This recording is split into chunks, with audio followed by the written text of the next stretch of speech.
This needs to come up just a smidge. As such.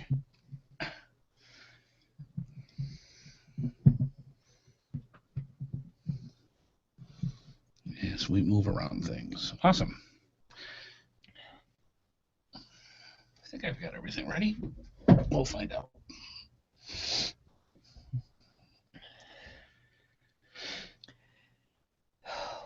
You okay? Mm-hmm. A little tired tonight? Mm-hmm.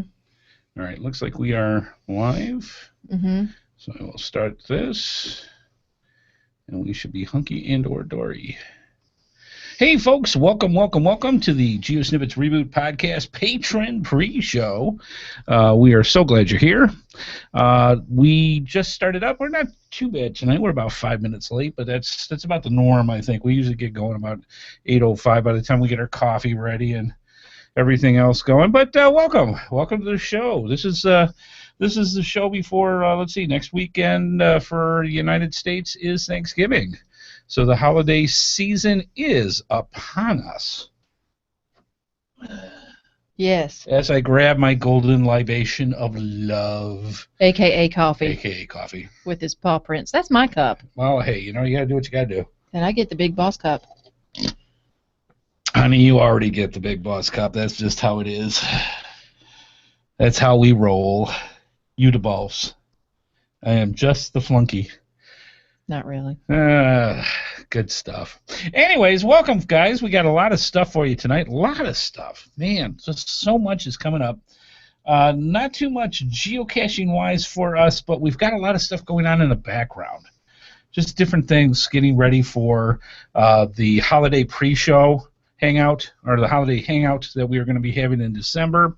Yeah, that one's going to be good. That is going to be good. And we're going to talk more about that in the actual show. So it's really, I feel like it's going to make up for us. For not having the show. It just was one of those ones in November. Yeah. Nobody had a good day. No. To do it. Everybody had a bad day. Everybody had a bad day in November. Just ask Buffalo. I'm just saying. Oh, my gosh. Yeah. Right? Yeah. I saw a picture today, and the person, I think it was Weather Trends or something, and it said, I don't know if that guy has a shovel or a snowblower, and it was way over his head. Yes. Just digging through. It was like Mole Town. They were digging little mole trenches everywhere. I don't think the bear makers have too much sympathy for those folks. Probably not. But, you know. Like, I feel bad for him. She's like, yeah, whatever. She didn't say that, but, you know. It's one of those things. It was funny. If you're in the Upper Peninsula of Michigan, and Buffalo gets obviously more snow than the Upper Peninsula on certain occasions, I mean, come on, who gets 5 feet of snow? What do you do with 5 feet of snow? You stay indoors. I mean, that'll be out. That'll be out until, you know, June, and it's November. It just started. Oh yeah. So it's like, holy cow. A friend of mine who has who lives in Michigan and has Newfoundland. Right. Max. Yep. She also has a Chihuahua and something else. That's a combo. Yeah. A Newfie and a Chihuahua. And something else, yeah. She calls them the littles. She says the littles are very cold. Yes. And they are not amused by all the snow. Well, and that kind Max, however, loves it. Is in his glory. Yeah, Newfies love rolls cold. Around in it and comes back covered in snow. Well, Max would probably make a dog print in the snow that's a Chihuahua would just, where'd the dog go? Yeah, well, he's black. So she posted a picture of him. She showed me a picture of him. And he's like black with white spots all over him. Right. I'm like, he's such a good Newfie. Yes. I love Newfies. They're great dogs. Rolling in the snow. Rolling in the snow. But yeah, it's good stuff. It was really something for just you look at the news and you look at Buffalo. And again, I'm from Michigan, so I'm familiar with lots of snow. Not 5 feet. I mean, that's and they've got more coming. I mean, that's just unbelievable. But I'm familiar with a lot of snow when it comes to stuff like that. Dude, the most I've ever seen is 2.5 feet. And well, that's a lot of snow. 2.5 feet's a lot. That's a substantial snowfall. Whew, yeah, that was a bunch for us. But in areas that, and I'm kind of surprised that Buffalo does not do this, in areas like that where you do get the occasional horrific snowfall like that, if you go to the Upper Peninsula in Michigan, you go around the Marquette area, which is one of the major snow belts in the Upper Peninsula of Michigan, houses are built on stilts. They are built 10 feet above the ground on stilts, so that when the snow comes like that, you don't have to worry about, getting buried like those poor people are. Mm-hmm. So I'm surprised in Buffalo that you get a huge amount of lake effect snow like that they don't have that type of setup. Jeremy got his corns today. Oh, awesome. He loves them. I bet you do. They are cool. They are a awesome. lot of, if you didn't know, all the prizes went out this week. So if you're waiting on them, they're either en route or on your way, or you have received them. Yeah. So the prizes are a coming. Yeah, I just don't. I mean, that's just unbelievable. This is even a lot for them. Oh yeah. 5 feet's ridiculous. Yeah, I mean, it's literally, you can't do anything. There's, it's going to take them forever to plow. And it's not like you can just move the snow over. It's 5 feet up everywhere. Yeah.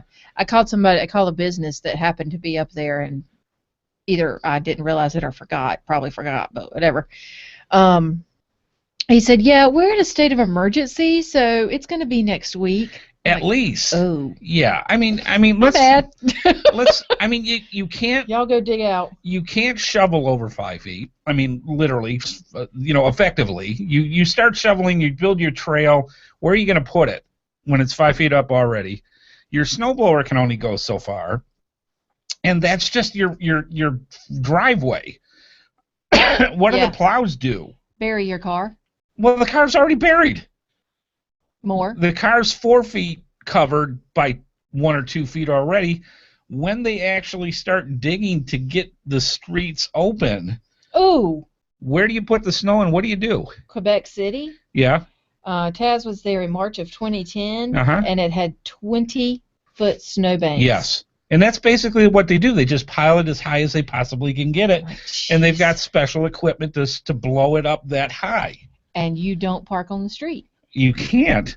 But this kind of came out of the blue, so all those people that did not know it, oh my gosh, they're not going to see their cars for weeks. Yeah. That is amazing. One guy showed a picture. He's like, I dug my car out, and it was like his side window and his car window, and that was it. And he's like climbed in his car, and he's like, I'm in it. Yeah. Can't go anywhere, but it's permanently built into the environment. Oh wow, they're having to truck out the snow. You have to. Where else are you going to put it? And then the flooding when that stuff starts to melt. Oh, and this is the first one of the year. Yeah, it's crazy. They were showing pictures, and it was a beautiful picture, but it was kind of sad the way, knowing what was coming, of the lake effect snow coming. Right. And that white cloud. Oh, the bank, the wall of snow that comes. It was a beautiful picture. Yes. But not so much when you're living it. Yeah. But let alone trying to drive in it. Knowing that what was coming was kind of sad. I mean, this is just as bad, I would say, in a case like this, as an emergency. This is just as bad. This is. Yeah, this is just as bad as a hurricane or any other major catastrophe, because what happens? You can't go anywhere. It's not like you can say, well, I'll just go off to the store and get that gallon of milk, or like they do down here and have French toast parties. You like French toast. Yes, I know, but when you even hint Don't make fun of our French toast. You like French toast. You have a hint of snow down here, suddenly all the bread, milk, and eggs are gone. I mean, hoarded, gone. I don't understand that. I don't either. The French toast parties are awesome. But, a flamethrower. But yeah, that's what I'm talking about. What are you going to do? Because it's not like you can just go someplace to get supplies. So if you are not prepared right now, those folks are going to need airdrops by the time the next week happens, what do you do? I think they ought to do what Jeremy suggested. Flamethrower? Yes. I think there's going to be a lack of number of flamethrowers needed to do this. I would have one. Man. Anyways, so geocaching wise, let's get off of Buffalo because I'm getting cold just thinking about it. I bet they're not geocaching. I'm telling you what. Talk about having your geocaches put out of commission for a while. I'm sure a lot of them they have to. They've got to go through and. Thank you, Christy. What's that? She said it's a Southern thing. What is? Oh, French toast parties? Yes. Yes, it's very much southern. Very southern. See, he moves down here from Michigan and then makes fun of us. Well, that's Really? what I do. But, ow. You wonder why my arms are bruised. All right. I have a question for you fine folks watching the viewing and watching the viewing right now live, or the people that are watching this as it's Isn't a viewing past taped. A person has passed away? It can be that way, but I don't think this is a death type thing. No. This is a Nobody's viewing. died. This is a viewing of great consequence. I have in my hand. Wow. I am showing to the fine folks is an entire Borg cube. And if you have not gone to geosnippits.com yet and got yourself set up, we'll talk more about it tonight. But this is what mine looks like. Now, the one that we're actually going to give away has a darker surface to it, and the colors, believe it or not, are actually more vibrant than these. So they were reprinted and remade, and they are gorgeous.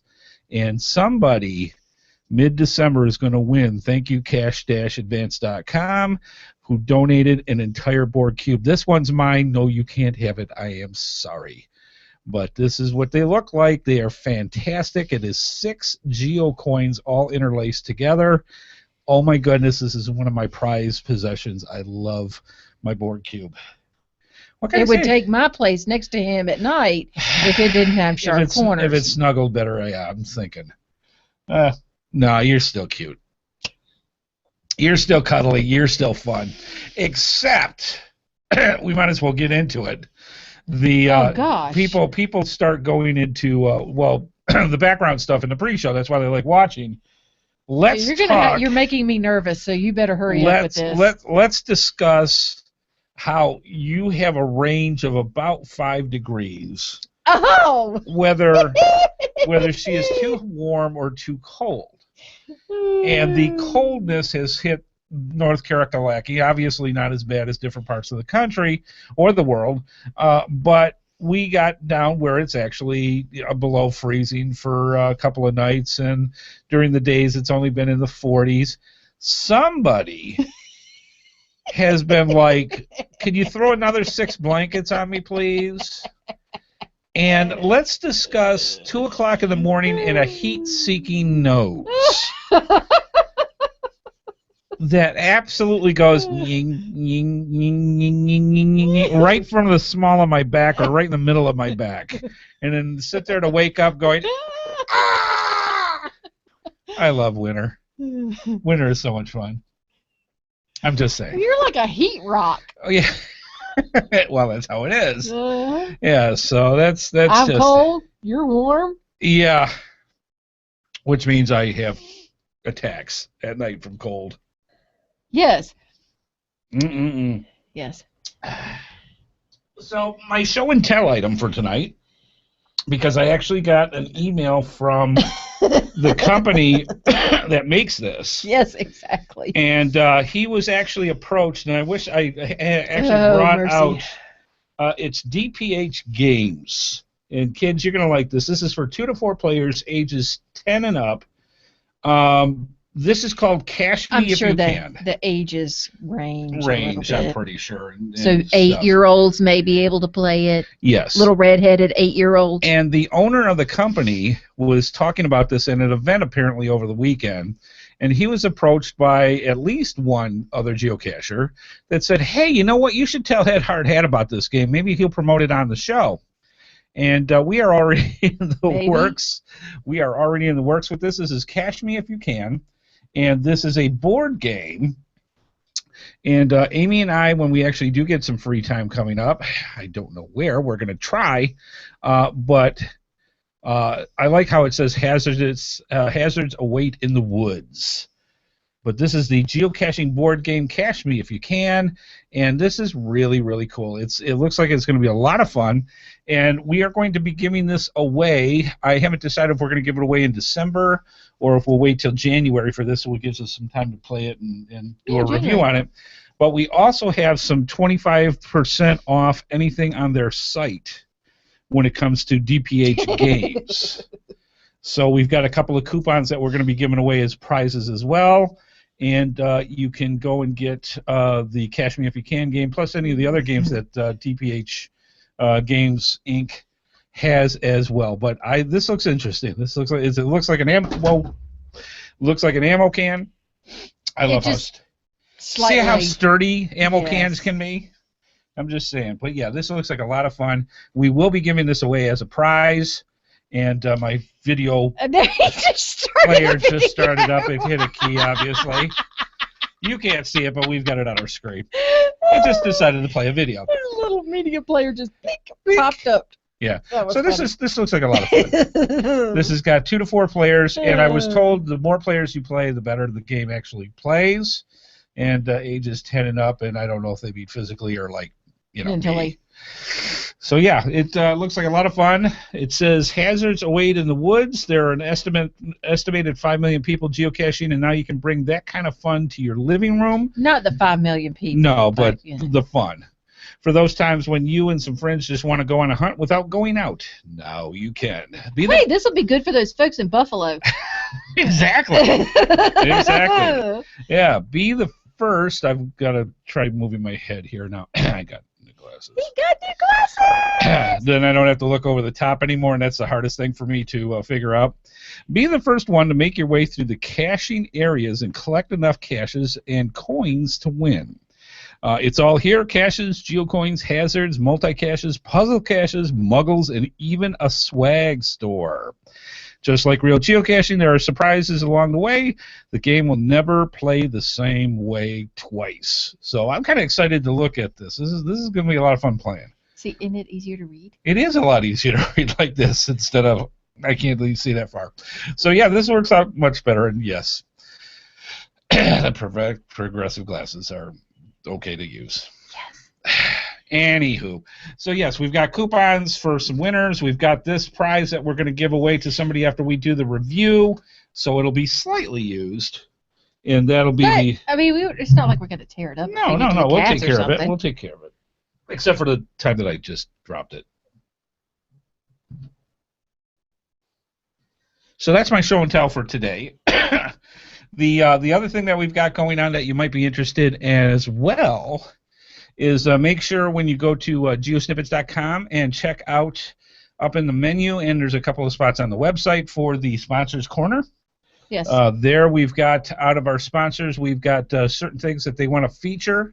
We're trying to do this as a weekly thing where we can update different feature items that we can add to the page and get you guys a special bonus for getting certain items. That's up to each of the sponsors on how often they want to update that. And we put out a notice each week saying, hey, guess what? It's time again. You want to put something else new? And we're going to see if that works out as well, so that we can get more and more things up there that they can feature for you guys to think of as gifts for the holidays. So special codes and geocaching stuff equals great Christmas or holiday gifts. Uh-huh. So I love it. I think it's awesome. So make sure you go on to the website and click onto the Sponsors Corner, and you'll be able to get that in. So that's another spot for you to think of for the holidays. Speaking of which, just a reminder, we got about 5 more minutes before the actual show kicks off. A couple things to think of. Next Thursday is Thanksgiving. And just to let you know, okay, deep breath. This is the person that's going through college to be a person that can handle crisis and dealing with people and the situations and the emotions that deals with a day-to-day crisis and how to get them through that. Yeah, it's not my mother, though. And then all I have to say is Thanksgiving, and all of a sudden I get... Yeah, it's not my mother. So, yeah. You put... crisis management in motion. You know what? I got to tell you, though. When you put... Oh, my God. I can't Do you see how this whole thing works? My little head is about to explode thinking about it. Wow. And we're not even doing anything. That's the kicker. This year we're not doing anything major. No, I mean, we're going out to eat Thursday, but then we're going over to my brother and sister-in-law's house Right, the next which day. will be at their house. Yeah, which is not a big deal because I get to see my nephew and Right. niece. But who, by the way, he can say Aunt Amy now, so I'm very happy. And I got a card from him. We got a card from him in the mail. Great. So yeah, I was very happy. Yeah. But yeah, you put her in the equation, and it just enter chaos and negativity. It's very sad, actually. I wonder how many other families, because I'm sure there are a bazillion bunch families that go through the same thing. That go through the same thing every year. year. But it's not mine. Yes. And they're saying the same thing. You think you got issues? Yeah, you exactly. Should see mine. Exactly. Blank. You know, and I could tell them, all you have to do is this. Why don't you try this? It's very simple. Communication and understanding are just wonderful things. Ignore it. Let it go. All you have to do is suffer with it for an hour, whatever. Yes. And I get in it, and it's like my mother, and it's like, ah! Yeah, I don't know. It's bizarre. It's funny. It really is. I think it's a mother-daughter thing. Well, so many people that I've talked to. And I think a lot of mothers and daughters go through this. Not everyone, but a lot of them. No, but the common theme that I get a lot from especially mother-daughter, especially with the holidays, is, how do they put it? You know, long distance and short visits. Yes. Is what usually works out the best. I'm about an hour from my mom. Okay, that's within striking distance that they have to call before they show up. Yes. Yep. So how many things that you find folks have out there, and this has got to be worldwide. This isn't just the United States. Somebody said that it was their job to eat until they pass out. There you go. See, that's my thing. That's his job. Yes. Matter of fact, it's funny because where we're going Thursday, we're going out to eat. Yes. Which is not my favorite, but it's Southerners family. know Cracker Barrel, so that's where we're going. So Shout out to Cracker Barrel. So what I'm doing, sponsor Cracker Barrel. Yeah.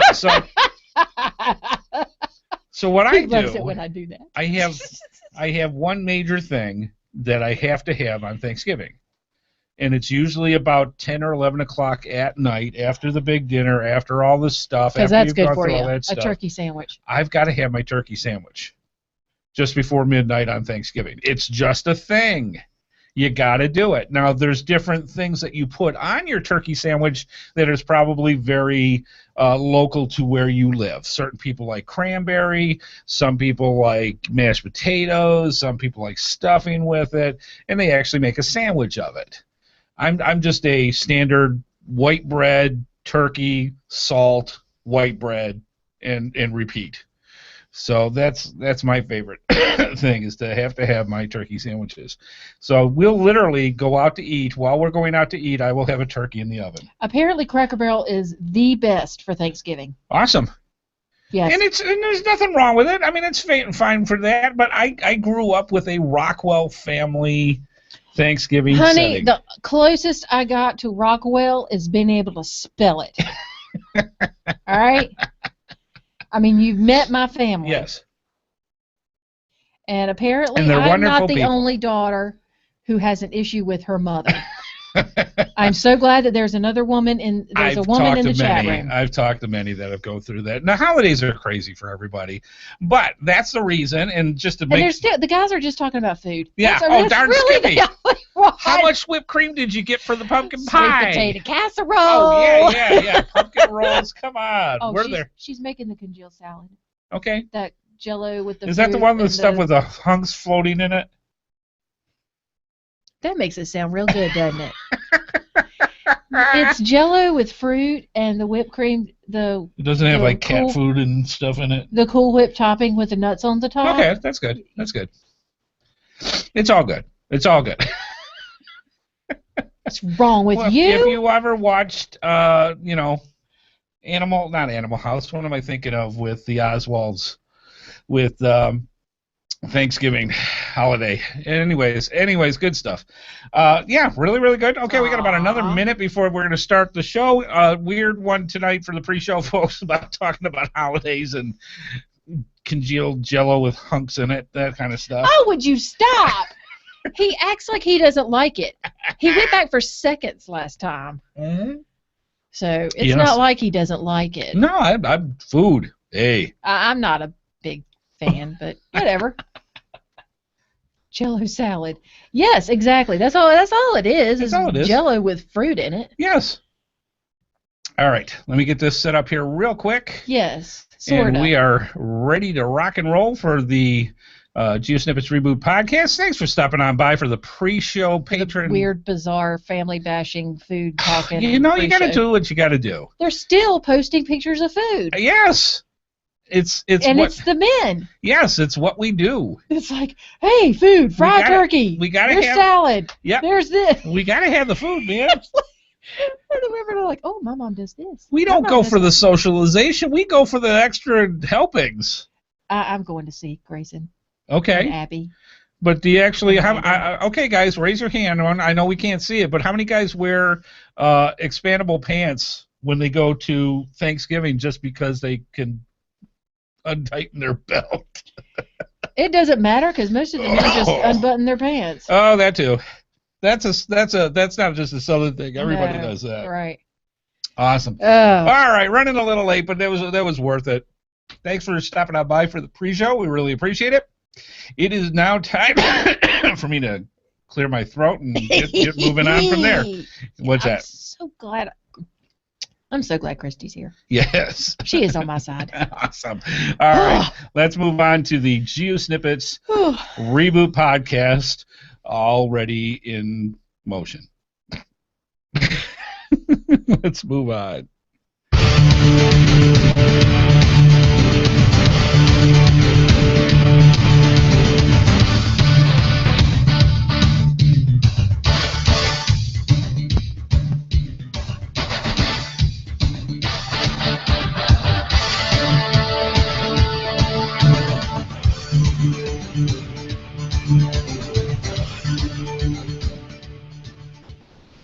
That's right. The GeoSnippits Reboot Podcast is a proud member of the Tech Podcast Network.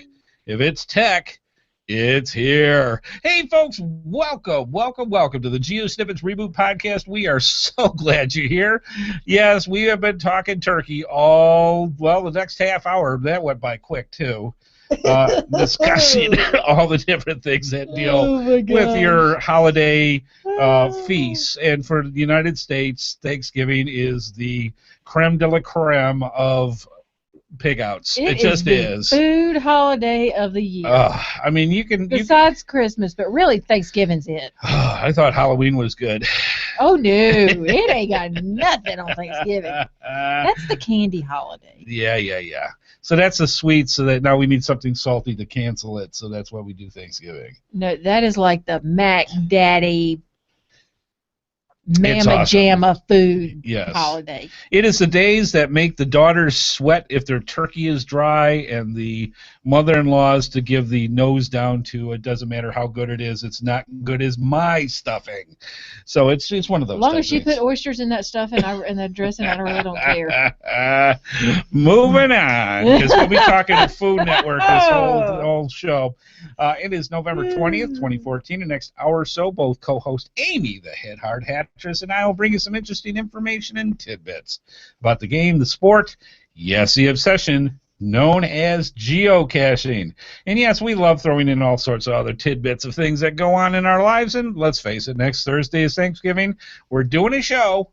And it's going to be great. We may be stuffing ourselves with sweet potato pie and pumpkin pie. And what is your favorite? Because you don't like certain things that just I feel odd. All right. What's your favorite Thanksgiving dessert? Dessert? Yeah. Oh, I don't know.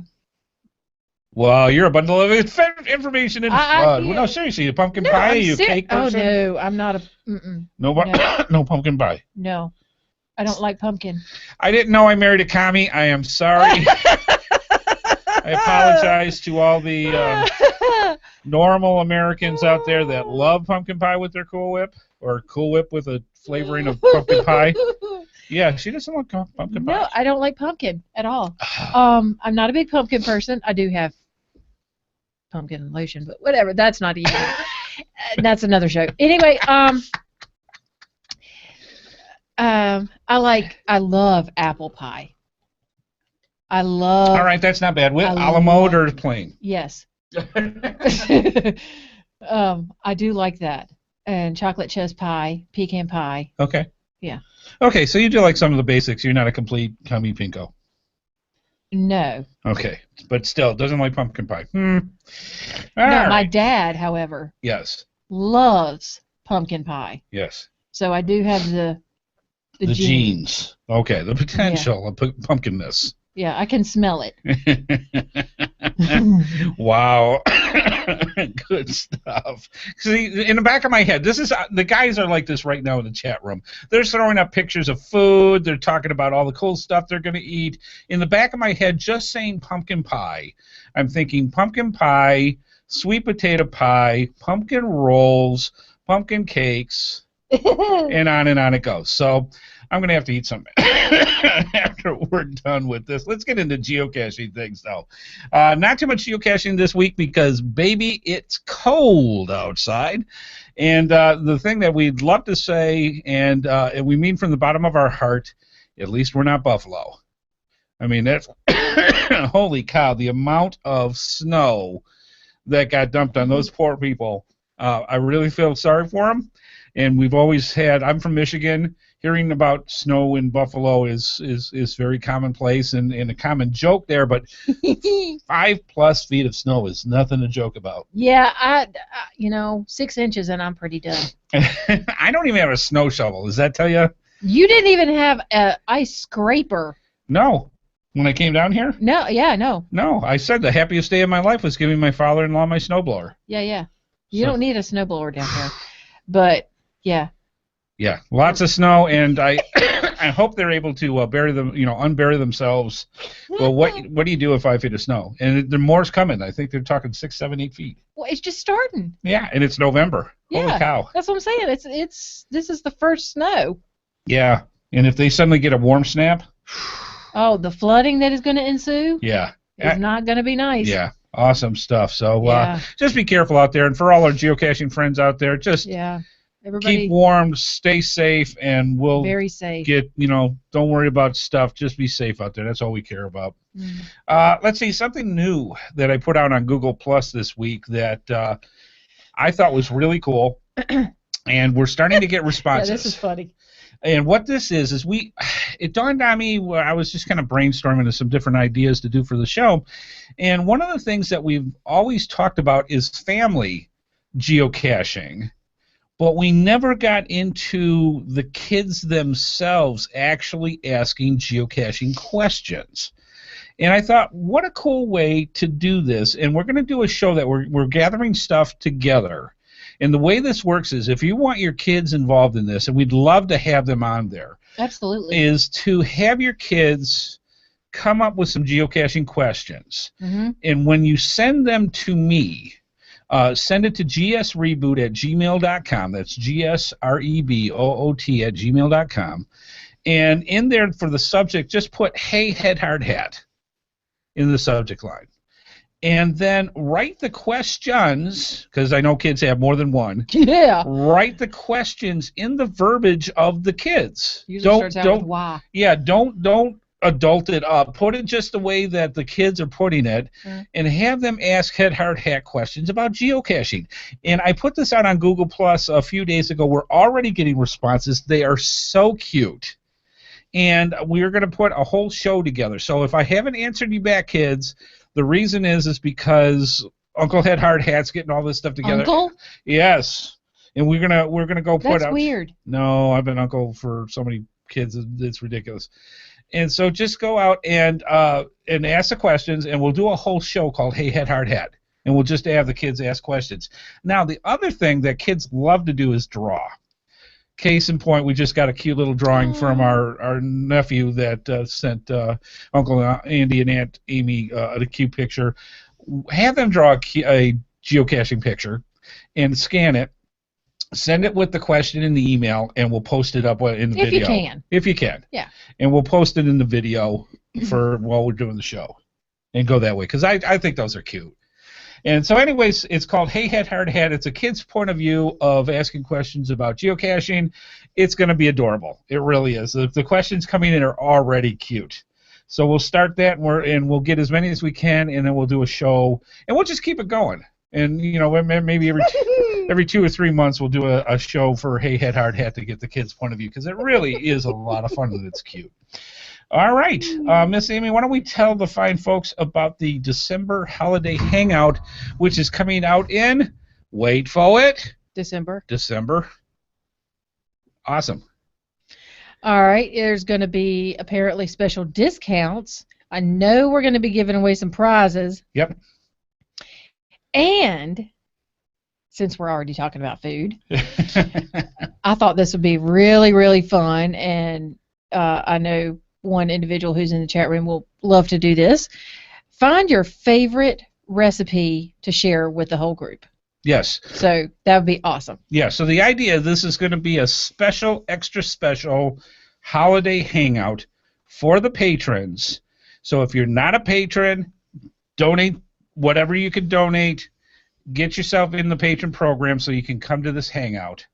And we're literally going to have special discounts that are only for the people that are going to be either during the actual hangout itself or watching the hangout after. So it's only for the patrons. Mm-hmm. We are going to give away several prizes right there live on the show with the patrons. Mm-hmm.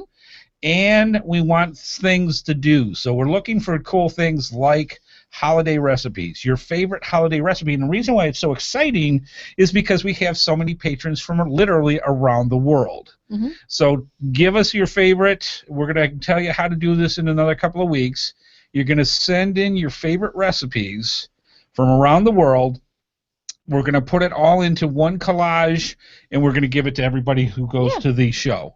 So you guys could get recipes from England, from Ireland, from Australia, even Cleveland, from the country of Cleveland, or the country of Jersey. Yes. Who knows where you get it? Who knows? But they're going to be good stuff, and I think it's going to be a lot of fun. And it's a way to toot your own horn of your favorite recipes from your. Brag on your family a little bit. Yeah, and bring them in, and you'll email them to us. We'll put them together and just give everybody the whole collection. Mm-hmm. I think that's going to be awesome. So everybody's going to get a prize when they go to the holiday hangout.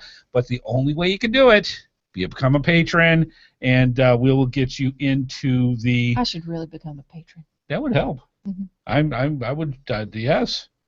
So yes, become a patron. Come on along and join in the fun of the holiday hangout we'll have in December. All the details are coming up in the next couple of weeks.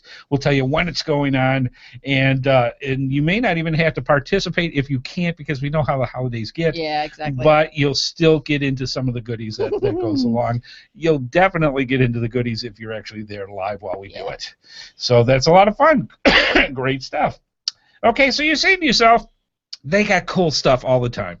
They got all these cool prizes. I mean, we just showed in the pre-show the Catch Me If You Can board game that came out, and what a cool thing that is. We're going to actually do a review and give that away as a prize. But if you want to find out more information about it, go back to the beginning of the video or go and listen to the pre-show podcast, and you'll get all the information about it as well.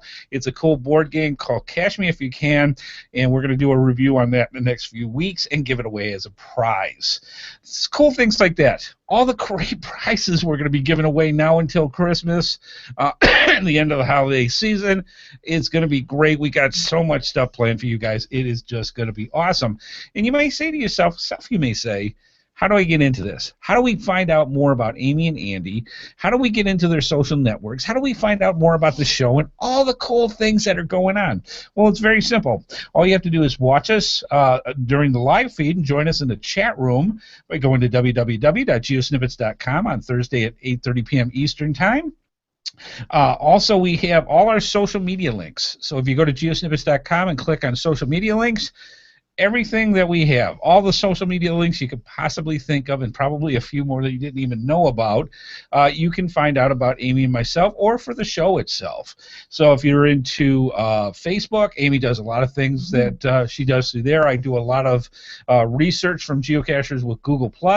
Make sure you get both of us in your Google+ circles, in your Facebook, and above all, over anything, your YouTube, subscribe to us. It's on the right side of our screen on GeoSnippits and many of our websites. click on the subscribe button. That way, every time we do a video, a vlog, a GeoSnippets, every time we do a podcast, all this comes out to you fine, folks, and it goes right into your subscription box. You don't even have to go hunt and peck to find it. It's right there, but you got to subscribe to our YouTube feed to get that. So lots of fun stuff. And finally, we have our voicemail line where you can call in your questions, your comments, your suggestions by calling 919-341-9519. Or you don't even have to use that if you don't want to. On the right side of our GeoSnippets website is our Send Voicemail tab. It's also on our GeoSnippets Reboot site as well. Excuse me. All you have to do is click on that tab, and you will get instant access through either your smartphone, your tablet, your laptop, your computer with a microphone, and you can send in a 3-minute message to us asking any questions that deal with geocaching, comments about past shows, milestones that you have, anything that deals with geocaching. Go ahead and send that in, and if deemed worthy, it will go on the show, and we will share it with the rest of the GeoSnippets Reboot Podcast universe. And speaking of which, let's see. We actually cool.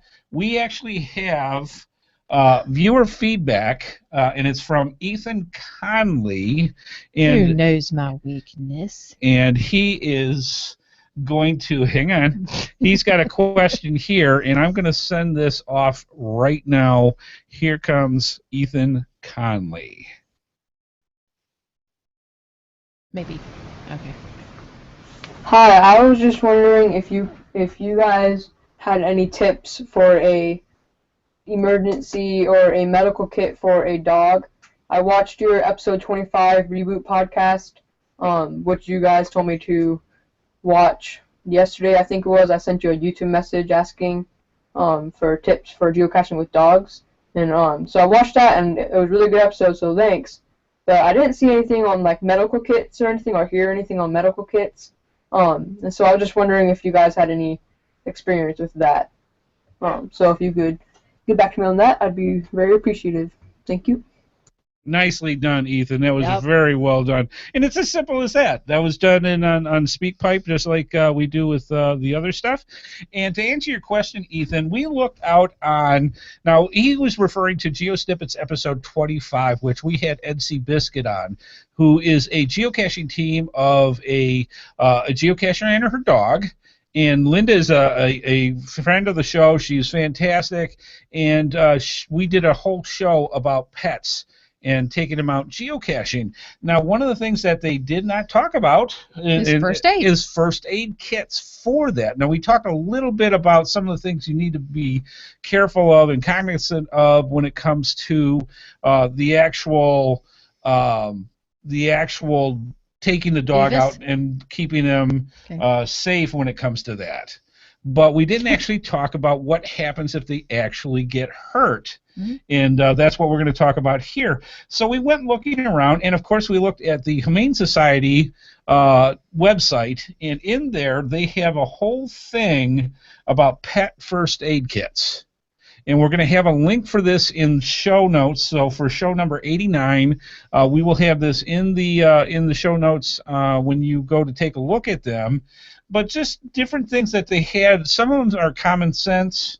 But just real quickly, we'll go over just a couple of these. One of them is to make sure you have phone numbers to your veterinarian, different people that you need to contact if something does happen to the animal, so that it can be treated as quickly as possible.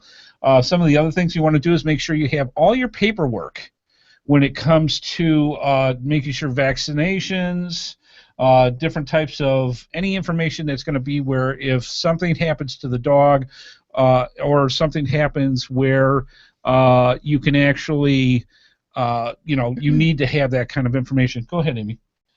Cache Advance actually has... They have a canine repair kit, Dr. B's canine repair kit. Oh, well, it's a fascinating thing because that's actually one of the prizes we have is another Dr. Canine. So, yes, if you check out Cache Advance, and we'll put that in our show notes as well, is a little first aid kit that can go and you can just keep in your pack. and take with the animal there and when you're going out. And thank you, Lisa, for for pointing that out. I love when they do that, because we don't have all the answers, but I'll tell you what, we know people who do. Yeah. So yeah, there's some first aid kit stuff in there that you can use. Just in case. Just in case something does happen. Right. Because it does. Oh, it does happen. And the other thing that goes on with the from the Humane Society website as well is it has all the different basic first aid supplies, many of them that they discuss in the kit from Cache Advance, and also a lot of other useful items you may not actually realize you might need. Tweezers, pliers. Like in here. Yes, towels. I mean, there's all sorts of things, different types of gauzes and bandages, things like that. And so, yes, great question. Thinking that was awesome.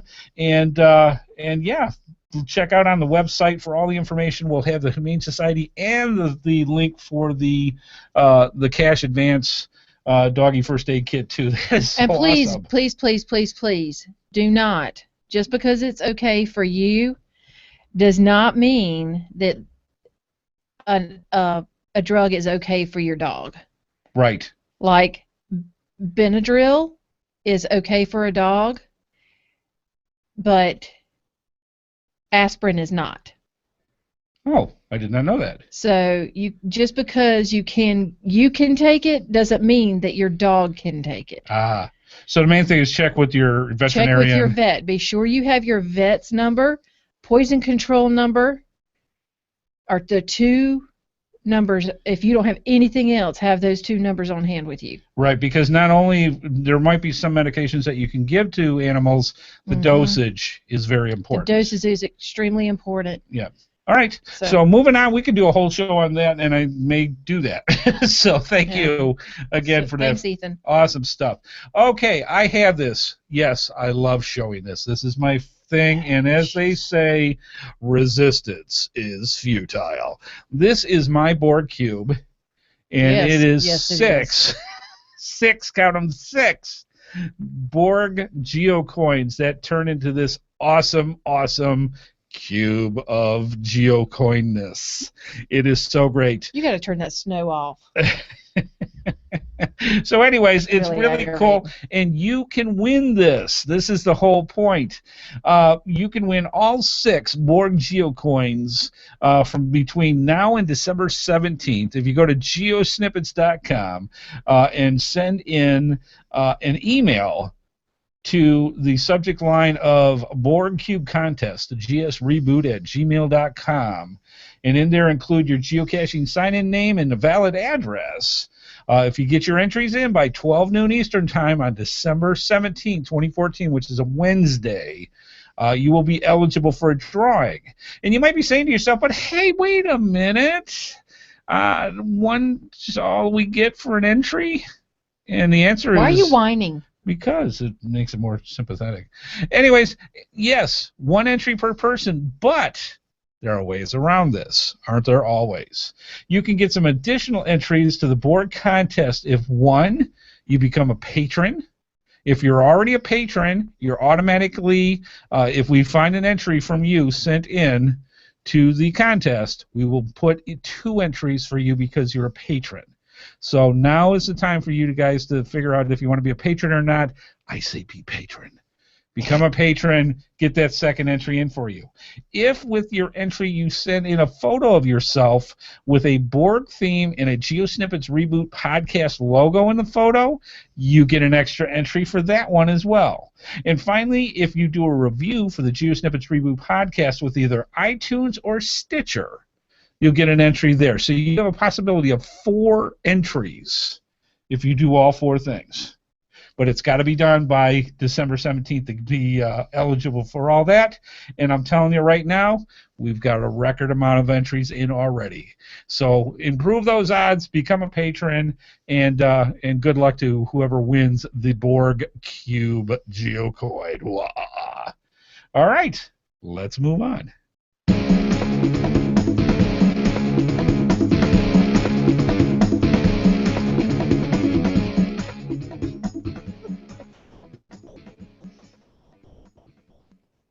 Tonight's episode is brought to you in part by Cache-Advance.com for all your geocaching needs. Cache-Advance.com, go find it. And also by coinsandpins.com, the best place to get custom coins, geocoins, lapel pins, and patches made.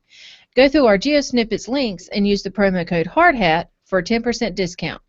And FYI for our listeners, you can sign up for their newsletter to get notified of when new coins and patches are available for sale. We're also very thankful to all of our sponsors. And if you want to see more of their products, be sure to go to our GeoSnippets websites and simply click on their logos. Not only do you get great deals, but it helps our program as well.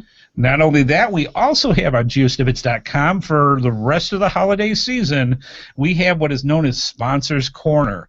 And all you have to do is go to the front page on GeoSnippets.com or click on the logo or click up in the menu section for Sponsors Corner. And we have for GX Proxy, Cache-Advance.com, and for coinsandpins.com. Each one has their own web page where they can feature their own specialty items that they would like to tell you fine folks about what they have available, because let's face it, geocaching gifts rock, and a lot of them have special discounts and other things that over the next couple of weeks are going to be added on. So what you see this week may get changed to something else, or it may have something added to it all the way through to the end of the year.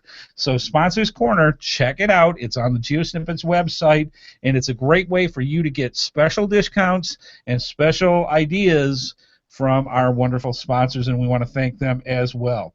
All right, moving on.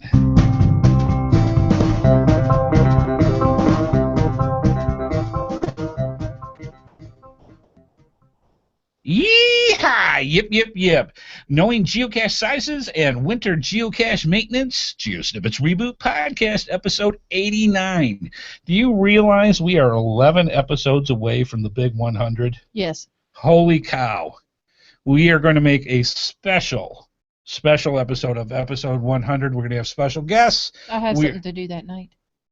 Do you really? Yes. Like what? I don't know. Are you just being a protagonist today? Yes. Ooh, that was my $5 word I used. All right there. Wow, we're being a little snippy tonight. Well, that's not snippy. Come on. I've been way snippier than that. Oh, yeah, that's true. Anyways, we thought there's been a lot of discussion on other podcasts, including the Geocaching Podcast and several other ones, where the discussion has been over time since geocaching has begun, and to where it is now, there has been a change or a shift in how people define what the sizes are for geocaches. And it's starting to get to the point where a lot of geocachers, especially ones that have been doing geocaching for quite a while, they look at the description page. In there it says a size small.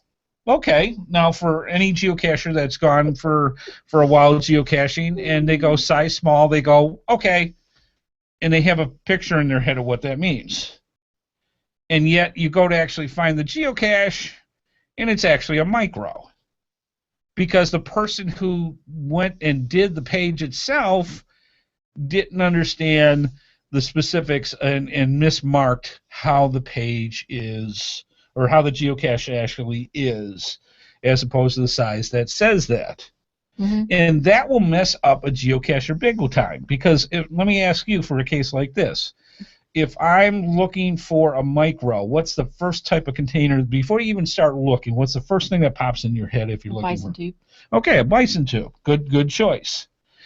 If you're going to look for a regular sized geocache, well, what would be one of the first things that pops in your head? Like a little lock and lock box or something like that. Okay, a lock and lock box or an ammo box? Yeah, something like that. Something bigger. Yeah. Something like that. Something bigger, yeah. And there have been times, and I've had it myself, where it would say a regular, and it's like, oh, great, a regular. I'm going for a nice size ammo box. I'm going for a nice. Yeah, that's what I think of as an ammo box. Yeah. And then you go to find it, and it's a little, Glad transfer box. Yeah. That's, see, to me, that's a small.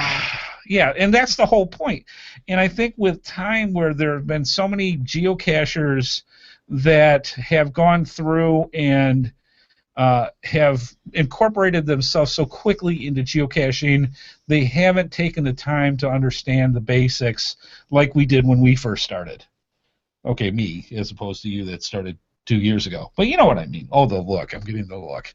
But you've been forced to learn this because Yes. I bring this up. I'll drag Dave into this in a second. All right, so we'll get right into this. So the idea is the only way that we are going to turn the tide so that people out there who are new to geocaching and people that may be into geocaching a little bit, to fine-tune them a little bit, is to explain things like this. And since we're kind of a tutorial-based show, that's what we're going to do tonight for the first part of it. And let's jump right into this. So there is a section and again, this is all going to be in our show notes for episode 89, geocache size definitions. And this is straight from the geocaching blog. And we'll have the link to this as well. Now, when I told you micros, the first thing that you said, Miss Amy, was bison tube.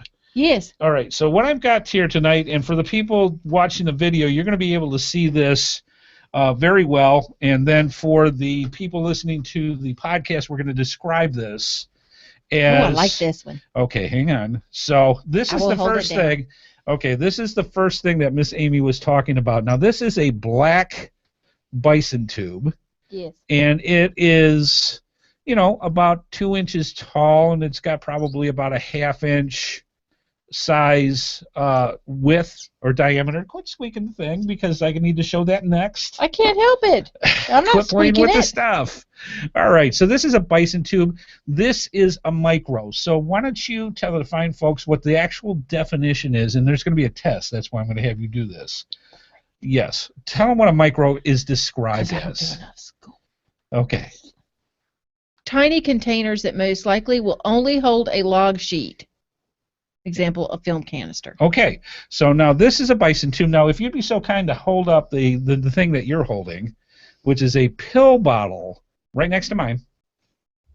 Now, you can see the difference. The pill bottle container is a little thicker, maybe a smidge longer. And much cooler. And much cooler, yeah, because it's camo.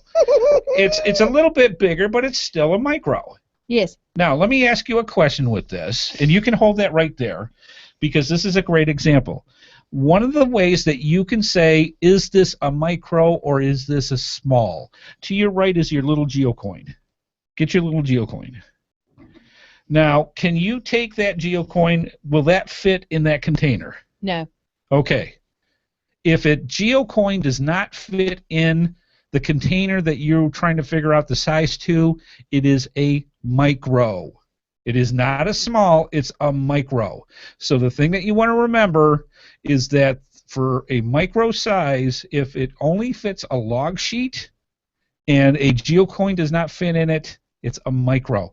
Now keep yours up there. This is the other thing that they used as an example, and they said a film canister, which is starting to be, you can put your hand out now. Okay, good. My arm's tired. Okay. So this is film canisters. There are two types. There is the black with the gray. It's like telling kids in history now. This is what it looked like way back when, kids. These, it's harder and harder to get 35 millimeter containers. I happen to have a whole shoebox full over here. So anyways, there are two type of containers. There is the black with the gray cap, not as waterproof, and there are the whites that have almost like an O-ring type cap that are much more water resistant when it comes to geocaches. You can't really see that though. These can a geocoin fit in that? No. So what size would this be? A micro. Very good. All right, and the final one, the controversial one, the one that people say, why don't we have its own size? And that would be a nano. A nano. Nano, nano, nano, nano, nano. Cashman. All right.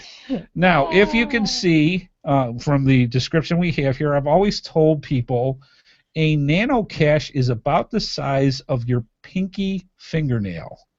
And you can see just that. They're very small. They're teeny tiny. They have magnet usually on one side of them. And they are just disturbingly easy to hide in every nook and cranny that's out there.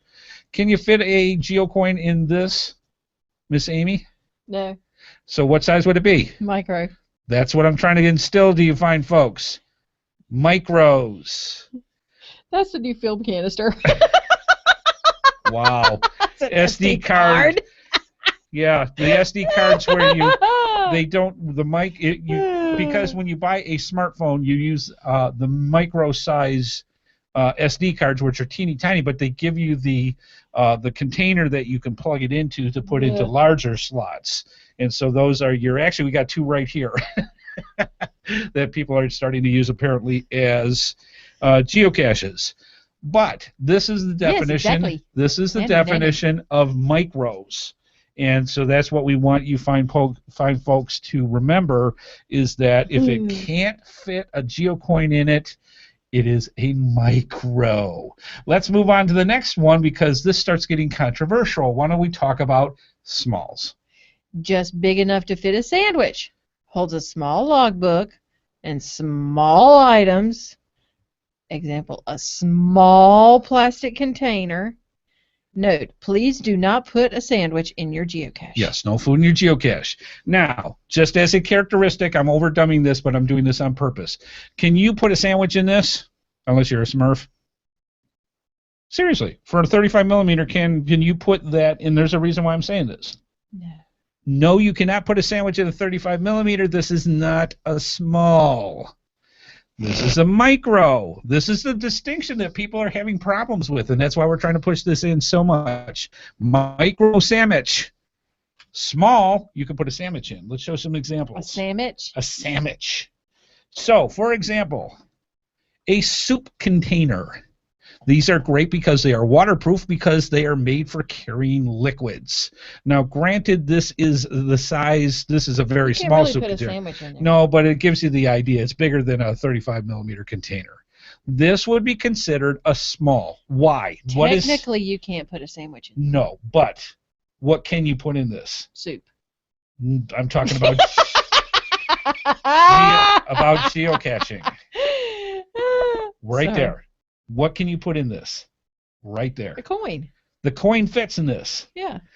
That is the distinguishment of a small. I'm sorry. It looked like he was pointing at my coffee cup. Okay. I'm like, what? If a geocoin can fit in the container, it's a small, not a micro. Get the idea? Get the picture. Sandwich size or so, and you can put a geocoin in it. It is a small. Let's do another thing here. Apparently fancy rolled sandwiches. Fancy croissants will fit very nicely. All right, croissant. Now, I'll give you that. That'll fit a... This is a lock and lock box with circular that fits in there. That'll fit a bagel. A bagel sandwich. There okay, bagel sandwich. There you go. Does it fit a geocoin? Yes. All right. What is this? A small. Okay. Not a regular. This is a small. It fits about the size of a bagel or a small sandwich. It's a small. Actually, a normal size sandwich, but a small sandwich for him. If you cut the corners off, it'll fit. Gosh. All right. He's like, what does this fit? Soup. All right. He's sorry he asked me in here tonight. No, I'm not, because you are an excellent example of why we get to talk about things, so that we have different perspectives. And I'm sticking with it. That is a PC answer. All right, let's go to the regular. Next one. Read on. Think shoebox. If you could fit a pair of shoes inside, you're golden. Example, ammo box. Yes. So, in a case like this is going to be a little difficult to show, but I'm going to show it anyways. For the people watching the camera, that's an ammo box. Is an ammo box. It is a small ammo box. Mm-hmm. This is also known as a regular geocache size. It's about shoebox size, a little small, but you get the idea. It's much bigger than a small, and you can put all sorts of stuff in it. Yeah, you fit my mom's shoes in these. Okay. So this is a small ammo box. Let me show you another example. Excuse me. This is a medium size ammo box. A little bit wider, a little bit bigger overall. This is a medium ammo box. Also, regular size geocache. A little bit bigger than a small geocache, but still regular size. It's been sitting in my closet with all the other ones. All right, now let me show you a big one. All right, this is a large geocache, and believe it or not, I have some that are bigger than this. Now this, really? Not here, but I have some that are so big it takes 2 handles and 2 latches to close it down. Oh, shut up! Really? Nope, seriously, those are large. Now this I would call a large geocache. It's huge. It's a big box. Would it fit Bigfoot's shoe? Why don't you tell them what larges are? Go ahead and tell them to describe that. Think Bigfoot's shoebox. Yes. If he could fit his hiking boots inside, it should probably be labeled as a large. Yes. A 5-gallon bucket. 5-gallon buckets, large cans as far as ammo boxes, big crates. Those are all larges. Mm-hmm. Now, if you go through this, and I'm going to show you your test. All right. This is some, I'm trying to think of the Systema type. They're kind of like lock and lock boxes. So we have inside a nested set of boxes. The big one here, what size, and let's go by the characteristics that we were talking about. What size would you call this particular geocache that I'm holding right now? I would say a regular. Okay. Now this I would honestly say is big enough to call a regular. It's big enough to put 2 pairs of shoes in. Depending, depending. I'm using that as an example. But it's a large. Now, the one that was inside it next, what size would you call this? Small. Okay. Yes. And the kicker is, folks, this is not a regular size that we're showing right now. And why? Because it's about the size for a sandwich. Sandwich. It's a sandwich size, and it's able to hold a logbook, some travelers, and some small items for swag. Mm-hmm. Again, this is a small size geocache. Mm-hmm. Enough to hold a sandwich and some travelers and geocoins in a logbook. Mm-hmm. Last but not least, what is this? I would go small with that too. Oh, you're good. Mm-hmm. Now, why would you call this a small and not a micro? Because you can hold a logbook in it. A logbook and a coin. Exactly. Very good. That's exactly right. This is not a micro. This is a small. It's a small container, but it's not micro size. It's still big enough to hold a geocoin in it. It's a small, not a micro.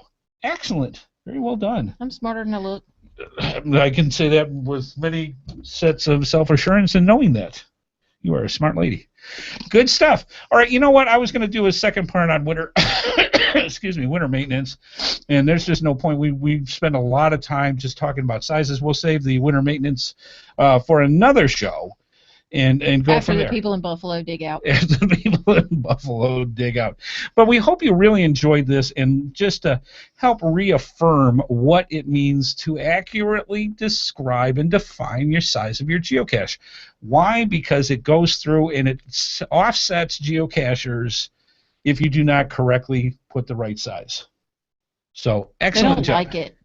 No, it's very frustrating because if you're looking, and I mean, there's been extremes. There have been times where somebody may have had a geocache that was out there that originally was an ammo box, mm-hmm. but because it got muggled, mm-hmm. they made the container smaller, mm-hmm. and maybe it got muggled again, and then they put a micro out, mm-hmm. but they never changed the description of the page. Yeah. So you're looking for this big box, and it's actually a micro. Yeah, it happens. It really does. All right, good stuff, a good discussion, and I hope this helps you out for people that are putting out geocaches for the first time, or as a refresher for the people that do already put out geocaches to accurately put out the sizes, and hopefully will help quell down the controversy of people putting out incorrect geocache sizes. Again, mm-hmm. Thank you so much. We hope you enjoyed it. Let's move on.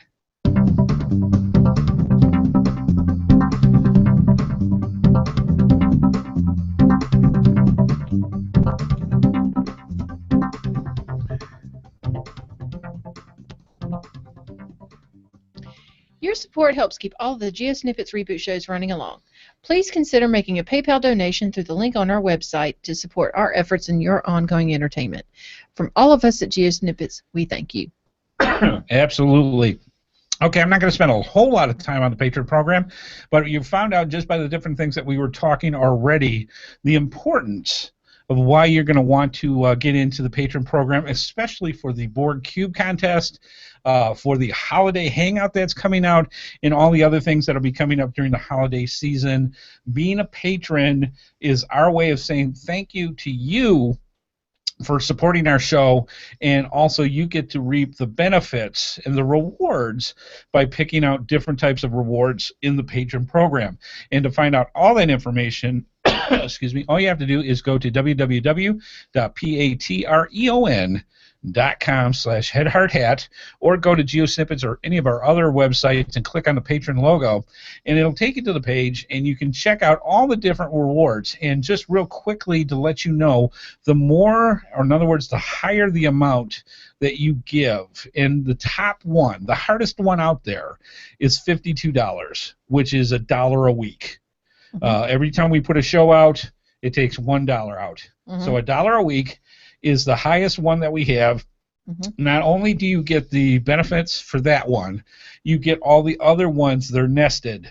So for starts, you get the patron path tag, you get the hangouts, you get the patron pre-show, you get all the entries for all the different contests, all that from picking one reward. So just to let you know, and you don't have to give $52 at once, you just give $1 a week and go that way. We do PayPal, and you can also do PayPal through Patreon. However you want to do it, we greatly appreciate all the efforts of all our patrons, and it literally helps keep the lights on. And I'm telling you right now, all the bills are starting to come in. I just had to pay one bill for hosting for one of our shows already, and the rest of them will be coming in over the next month or two. So we'll take all the help we can get when it comes to that, because it literally helps keep the shows running. And again, thank you to all our fine Patreons. We love having you along, and we greatly, greatly appreciate it. Moving on.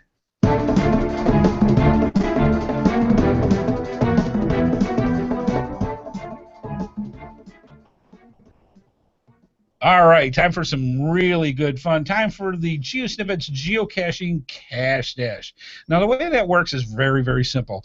We have some of the best companies in the geocaching world out there, and they want you fine folks to find out about the products that they provide. That's one of the reasons why we do things like the Sponsors Corner.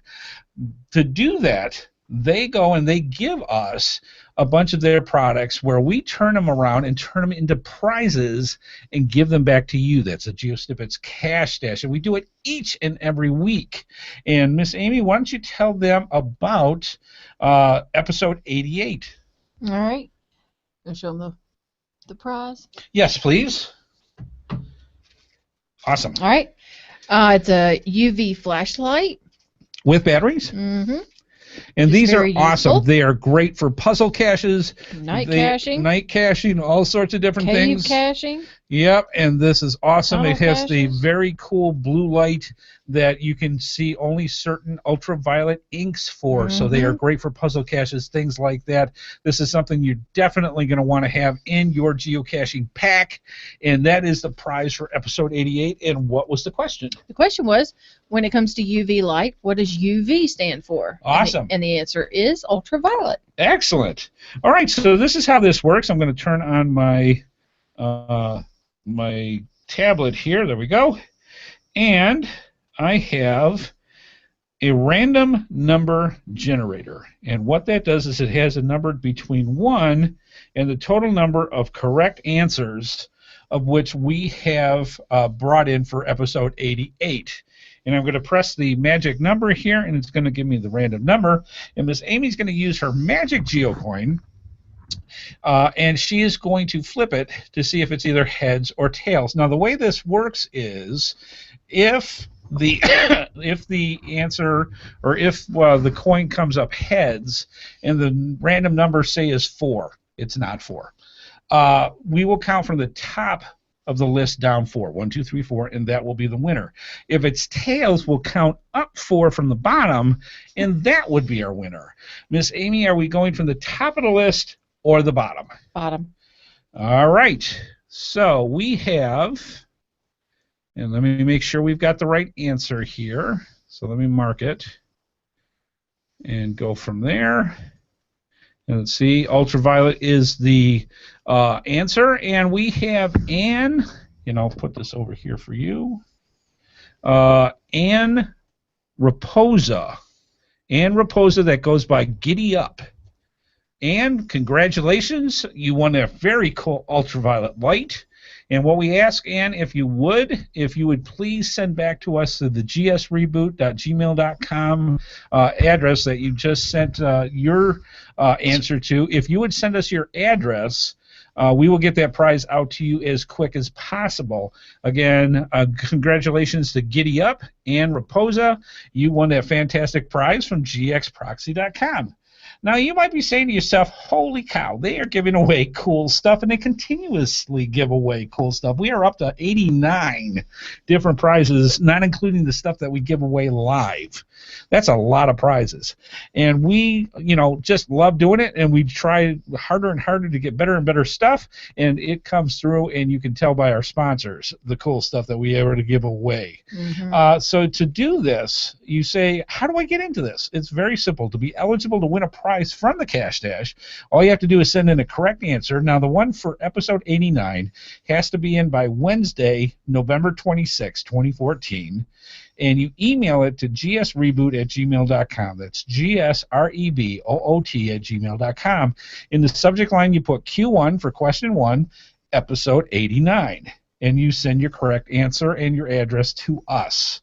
All incorrect answers will be put into a drawing, just like you just saw. Some weeks, for the people in the live chat room, we have a second prize, just like we did last week. Now, we're not going to do it this week, but I'll tell you this. For Thanksgiving, and I'm going to say this right now, so write this down, tell everybody you know, from Thanksgiving through the rest of the year, I believe that'll be 5 episodes. We are going to give away a prize live each night. So in other words, each episode, each Thursday, that's 5 extra prizes that we are going to give away from now to the end of the year. We have got some amazing stuff, and there's no sense us hoarding it.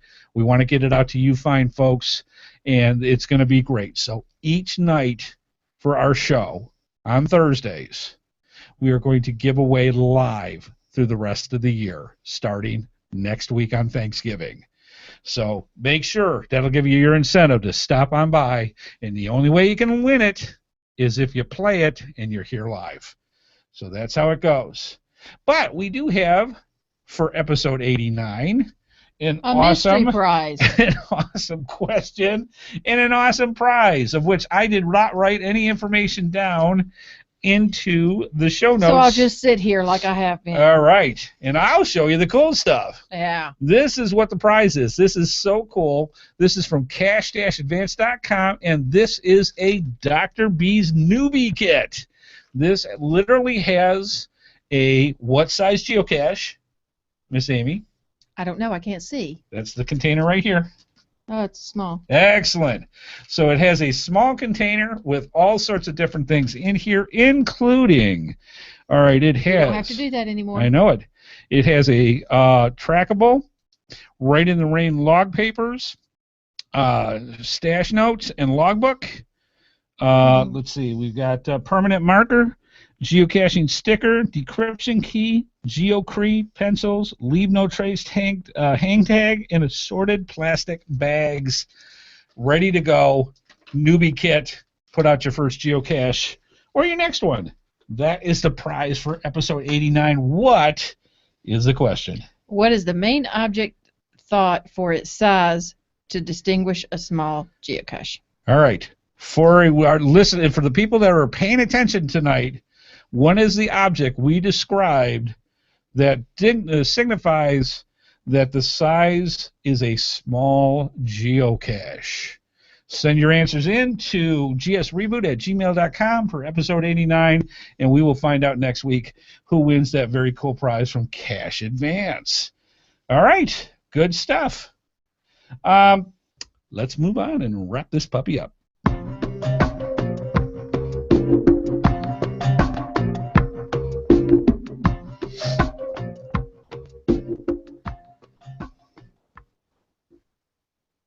All right, well, we hope you find folks love the show. We love doing it with you. And you know what? It's so cool, just talking about sizes of geocaches and the amount of discussion that we can get into. The chat room was going a buzz about that as well. And we love having all the different types of conversations that we have each and every week with all the GeoSnippits Reboot podcasters out there. Thank you so much for participating with the show just like you do each and every week. Please be sure to let us know about what you like about the show, what you don't like. More feedback from Miss Amy, please. We don't like sad Amy. We didn't get sad Amy. I know, but I'm just saying for next week, Oh. Please make sure that you send some feedback and some ideas and questions and comments and all the cool things that Miss Amy can talk about instead of you listening to me go blah, blah, blah all the time. And she probably likes that too. So just saying. All right, good stuff. Please become a patron, and you can see all the rewards for that. Finally, tell other geocachers about the GS Reboot Podcast. Make sure you let them know what a fantastic worldwide community that we have that grows each and every week, because you fine folks are within it, and we just love having you here. Thank you again so much. We want to thank our sponsors, cash-advance.com and coinsandpins.com. Thanks to Andy HeadHardHat Smith, and thanks to everyone watching in the chat room. Please keep those comments coming in. We'll see y'all next time. Absolutely. And we want to do a special thanks to wife Amy. Thank you, darling. You did excellent today with the geocache size contest and test for it. You did fantastic, as always. And we will see you fine folks next week on Thursday at 8:30 p.m. Eastern Time for another spine-tingling episode of the GeoSnippits Reboot Podcast. Well, I don't know about how spine-tickling it will be next week. It'll definitely be dessert-filled. Yeah. Because, yes, even though it's Thanksgiving Day, belly tickling. Yes, we'll have ourselves a show just same turkey time, same turkey station. Come on back next Thursday on Thanksgiving. I know you need that break from the family and you want to run away and just find some familiar faces. Here we are. We'll be here on Thanksgiving evening just like we normally are, and we look forward to seeing you fine folks next week. And as we like to say out of the GeoSnippets studio, see you out on the trails, folks. Bye-bye.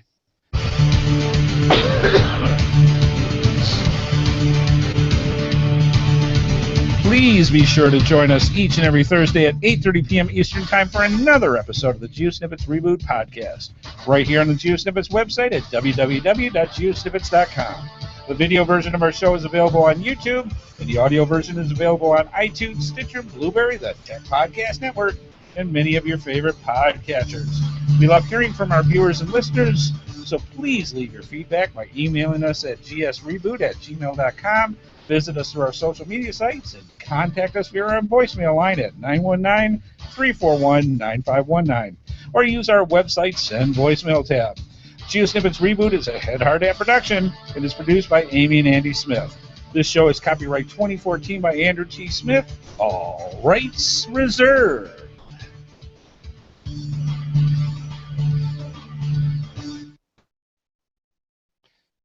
And there we go.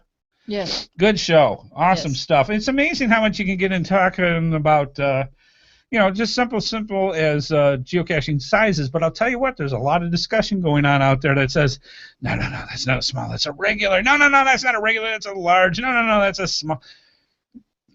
There are simple guidelines that you can go by and just understand what the size actually is and why. And if you follow those guidelines, a lot of the misinterpretations from people will go away, and it will make geocaching a whole lot better for everybody. So that's why we brought it up, that there was a lot of talk lately about people misunderstanding. Hopefully we help clear some of that up. So we want to thank you, fine folks, for stopping on by. And again, we'll see you on Turkey Day next week. Bring the pumpkin pie, bring the cranberries, bring the Cool Whip. I'm just saying. We'll go from there, and Miss Amy can chew on her pecan pie or whatever. I made up for the pumpkin pie thing. Did you? Okay. Either way, it's going to be good. Thanks, folks. Have a great one out there, and we will see you next week. Bye-bye.